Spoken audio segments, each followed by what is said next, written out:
Today we're here at Lil Caesars trying their deep dish with extra pepperoni.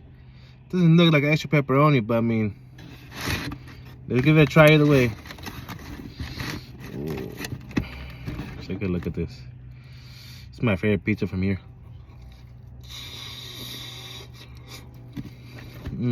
I got the ranch. The last time you guys said I didn't get no ranch.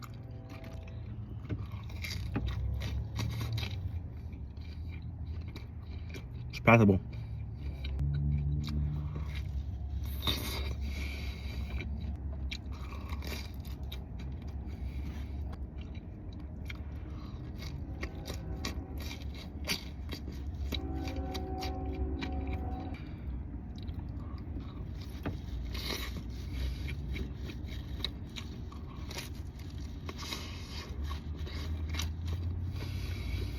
Wash it all down with smart water to make me smarter.